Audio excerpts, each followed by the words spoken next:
এইবাৰ ৰাজ্যত এটাকৈ বেদখলকাৰীলৈ উচ্ছেদৰ জাননী। মহানগৰীত চলিব বৃহৎ উচ্ছেদ, 7 দিনৰ ভিতৰত আঁতৰিব লাগিব বেদখলকাৰী।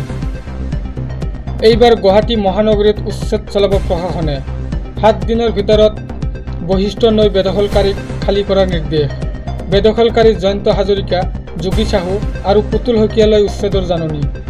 জাননী লাভ কৰাৰ 7 দিনৰ ভিতৰত আঁতৰিব লাগিব সেই স্থানৰ পৰা। দীৰ্ঘদিন ধৰি একাংশ লোকে বশিষ্ঠ নৈৰ বুকু দখল কৰি নিৰ্মাণ কৰিছে ঘৰ-দুৱাৰ। দুৰ্যোগ ব্যৱস্থাপনা আইন 2005-ৰ 30(2)(34)(41) ধাৰা অনুসৰি খালী কৰাৰ নিৰ্দেশ। চৰকাৰী ভূমি কোনো কাৰণতে বেদখল কৰিব নোৱাৰিব। অবৈধ বেদখলকাৰীক লৈ কঠোৰ ৰাজ্য চৰকাৰ। পৰৱৰ্তী খবৰ। বিশ্বনাথত উচ্ছেদ অভিযানৰ মাজতে সংখ্যালঘু সংগ্ৰাম পৰিষদৰ হুংকাৰ। এটা মছজিদ ভাঙি পেলোৱাক লৈ চৰকাৰক প্ৰশ্ন। আমি মছজিদটো ভাঙি নিদিবলৈ আপত্তি কৰিছিলোঁ, কিন্তু ভাঙি দিলে। কিন্তু শ্মশান আৰু চাহ বাগানত কিয় উচ্ছেদ চলোৱা হোৱা নাই? যদি বেদখল উচ্ছেদ কৰে তেন্তে সকলোকে উচ্ছেদ কৰক। উচ্ছেদৰ নামত কোনো কাৰণতে একপক্ষীয় নীতি মানি লোৱা নহ'ব। উচ্ছেদিত প্ৰকৃত ভাৰতীয় চৰকাৰে পুনৰ সংস্থাপন দিব লাগিব, অন্যথা ভয়াৱহ আন্দোলনৰ হুংকাৰ সংখ্যালঘু সংগ্ৰাম পৰিষদৰ। উচ্ছেদস্থলীত উপস্থিত হৈ সংগঠনটোৰ সাধাৰণ সম্পাদক নাজিৰ আহমেদৰ তীব্ৰ আক্ৰমণ চৰকাৰক। পৰৱৰ্তী খবৰ। উচ্ছেদক লৈ গুৱাহাটী উচ্চ ন্যায়ালয়ৰ গুৰুত্বপূৰ্ণ ৰায়। উচ্ছেদিত ভূমিৰ পৰা যিসকলে যোৱা নাই তেওঁলোকক 7 দিনৰ সময়সীমা। 7 দিনৰ ভিতৰত খালী কৰিব লাগিব উচ্ছেদিত ভূমি। উচ্ছেদক লৈ গুৱাহাটী উচ্চ ন্যায়ালয়ৰ গুৰুত্বপূৰ্ণ ৰায়। 7 দিনৰ ভিতৰত খালী কৰিব লাগিব উচ্ছেদিত ভূমি। উচ্ছেদিত ভূমিৰ পৰা যিসকলে আঁতৰি যোৱা নাই তেওঁলোকক 7 দিনৰ সময়সীমা। 7 দিনৰ ভিতৰত এৰি যাব লাগিব চৰকাৰী ভূমি। 7 দিনৰ ভিতৰত উঠি নগ'লে চৰকাৰে পুনৰ চলাব উচ্ছেদ। যিসকল বন বিভাগৰ কাৰ্যকালৰ সময়ত বেদখল হৈছিল, বিভিন্ন প্ৰতিষ্ঠান গঢ়ি উঠিছিল, তেওঁলোকৰ বিৰুদ্ধে লোৱা হ'ব ব্যৱস্থা। ভৱিষ্যতে সংৰক্ষিত বনাঞ্চলত কোনো ধৰণৰ বেদখল হ'ব নোৱাৰিব। উচ্ছেদিত ভূমি বন বিষয়াই নিয়মিতভাৱে পৰিদৰ্শন কৰিব লাগিব। উচ্ছেদিত ভূমি কটা তাৰেৰে বেৰা দিব লাগিব। অসমত চলি থকা উচ্ছেদ অভিযানক প্ৰশংসা উচ্চ ন্যায়ালয়ৰ। এই মন্তব্য গুৱাহাটী উচ্চ ন্যায়ালয়ৰ অধিবক্তা দেৱজিৎ লন শইকীয়াৰ। পৰৱৰ্তী খবৰ। এইবাৰ মধ্য অসমত হ'ব বৃহৎ উচ্ছেদ। একেলগে 7টা ৰাজচক্ৰ ধিং, ৰূপহী, ৰখা, কামপুৰ, চামগুৰি, ৰূপহীহাটত হ'ব উচ্ছেদ। একেলগে 7টা ৰাজচক্ৰত উচ্ছেদ চলাবৰ বাবে সাজু প্ৰশাসন। ভয়াৱহ বেদখলৰ কবলত 19,907 বিঘা মাটি। যদি বৈধ কাগজ পত্ৰ থাকে তেতিয়া উচ্ছেদ চলাব নোৱাৰে, কিন্তু এঠাইত মাটি থকাৰ পিছত যদি আন ঠাইত দখল কৰিছে তেন্তে উচ্ছেদ হ'বই। ভোটাৰ তালিকাত নাম থকাৰ পিছতো সন্দেহৰ সৃষ্টি হৈছে বহু লোকৰ নাগৰিকত্বক লৈ। কোনেও কাৰো কথাত যাতে বিপদে পৰিচালিত নহয়। বৈধ লোকৰ ক্ষেত্ৰত জিলা প্ৰশাসনে উচ্ছেদ চলাবলৈ নাযায়।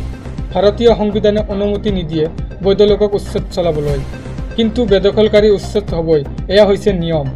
বেদখলকাৰীৰ বিৰুদ্ধে এইবাৰ মধ্য অসমত হ'ব বৃহৎ উচ্ছেদ। ধিং, ৰূপহী, ৰহা, কামপুৰ, চামগুৰি, ৰূপহীহাটত হ'ব উচ্ছেদ। কলিয়াবৰ আৰু নগাঁও সদৰ ৰাজচক্ৰতো উচ্ছেদৰ বাবে সাজু প্ৰশাসন। চৰকাৰী ভূমিত থাকিব নোৱাৰিব বেদখলকাৰী। পৰৱৰ্তী খবৰ। উবেৰ চালকে প্ৰতিবাদ কৰিলে মোৰ আপত্তি নাই। অচিনাকি লোক থকাটো সঁচা। তেওঁলোকে প্ৰতিবাদ 10 দিন কৰিব, কিন্তু অচিনাকি লোকৰ বিৰুদ্ধে কঠোৰ বিজেপি চৰকাৰ। অচিনাকি লোকক লৈ কম্প্ৰমাইজ নকৰে, এই মন্তব্য ৰাজ্যৰ মুখ্যমন্ত্ৰী হিমন্ত বিশ্ব শৰ্মাৰ। উবেৰ চালকে প্ৰতিবাদ কৰিলেও মোৰ আপত্তি নাই। প্ৰতিবাদ কৰিলে 2-4 দিন গাড়ী চলোৱা বন্ধ হ'ব। এইসমূহৰ বিৰুদ্ধে হিচাপ নিকাচ মোৰ কাৰ্যকালতেই হ'ব। কেব চালকে গাড়ী চলাচল বন্ধ কৰিলেও মই খুলিবলৈ নকওঁ। মই কেৱল অচিনাকি লোকৰ কথাহে কৈছোঁ। চিনাকি লোকসকলে নিজে গাত পাতি ল'ব নালাগে। উবেৰৰ অচিনাকি ড্ৰাইভাৰসকলে মই চিনাকি বুলি কৈছোঁ।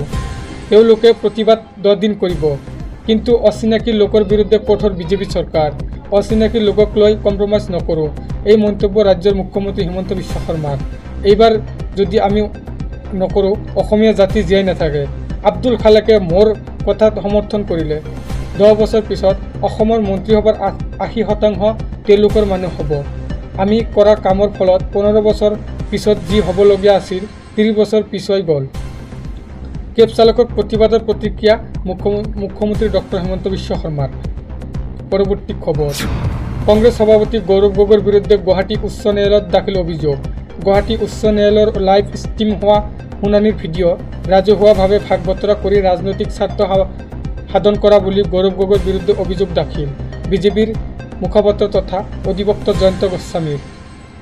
গুৱাহাটী উচ্চ ন্যায়ালয়ৰ মহাপঞ্জীয়কৰ ওপৰত দাখিল অভিযোগ।